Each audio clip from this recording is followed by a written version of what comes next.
നിങ്ങളുടെ മുമ്പിൽ അവതരിപ്പിക്കുകയാണ്. ഹായ് മഴ, എന്തു രസം!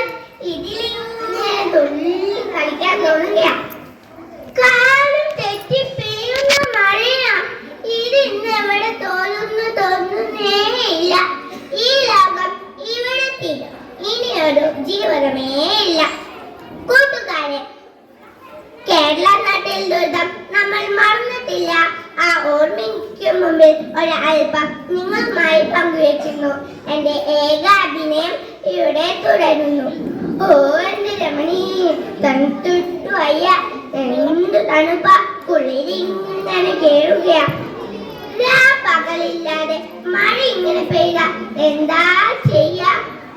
എന്തു ചെയ്യാനാ? വെള്ളം ഒന്ന് ഇറങ്ങിയിട്ട് വേണം.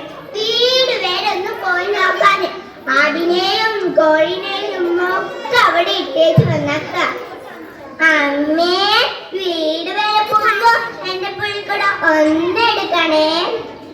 കൊടയാ വടി, വീട് തന്നെ അവിടെ ഉണ്ടോന്ന് ആർക്കറിയാം. എന്താ അമ്മ ഇങ്ങനെ വിഷമിച്ചിരിക്കുന്നത്?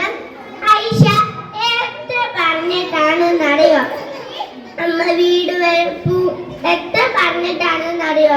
സ്കൂൾ തുറക്കുന്നതിന് മുമ്പ് അച്ഛൻ എനിക്കൊരു പുള്ളിക്കൊട വാങ്ങി തന്നത്. അത് ചൂടാൻ ഞാൻ എത്ര മോഹിച്ചതാണെന്നറിയോ? അമ്മ വീട് വരെ പോകുമ്പോ അതൊന്നും എടുക്കാൻ പറഞ്ഞതിന് എന്നെ വഴക്കു പറയാ.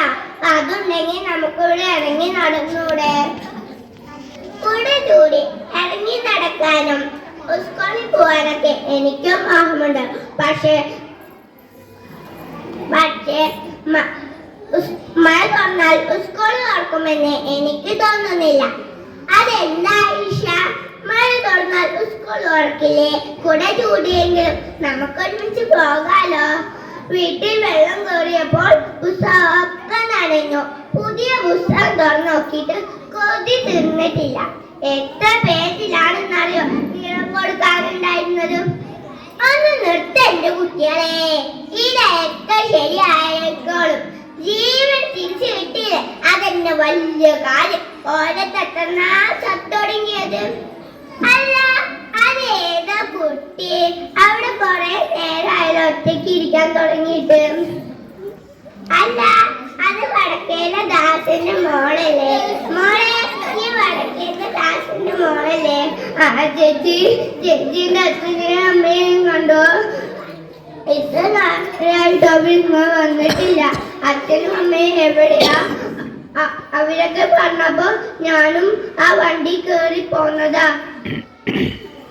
ആ പോലീസ് അങ്ങൾ പറഞ്ഞു, ഇനി നീ ഒറ്റയ്ക്ക് വീട്ടിൽ പോകാൻ പറ്റില്ല എന്ന്. മോളെ വിഷമിക്കണ്ട, അച്ഛനും അമ്മയൊക്കെ ഇപ്പൊ വന്നോളൂ. അല്ല മോളെ, അവരെങ്ങോട്ട് പോയാക്കുക? വല്യച്ഛന്റെ വീട്ടില് വെള്ളം കയറി പറഞ്ഞിട്ട് സാധനങ്ങൾ എടുക്കാൻ പോയാക്കുക. എന്റെ റബ്ബേ, ആ കുന്നുപറത്തിക്കാണ് പോയാക്കണത്. ടിവിയില് കണ്ടില്ലേ?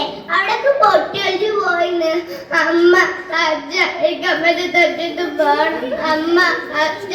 മോള് വിഷമിക്കണ്ട, ആരുമല്ലെങ്കിലും നമ്മുടെ ഐഷാനെ പോലെ നമ്മൾ നോക്കും. മതമില്ല, ജാതിയില്ല, സ്നേഹം മാത്രം. ദുരിതകഥകൾ മാത്രമല്ല ഈ സഹിഷ്ണുത നിലനിർത്തേണ്ടത്. ഇതൊരു ഓർമ്മപ്പെടുത്തലാണ്. പ്രളയം ബാക്കി വെച്ച് ഓർമ്മപ്പെടുത്തും. നന്ദി, നമസ്കാരം.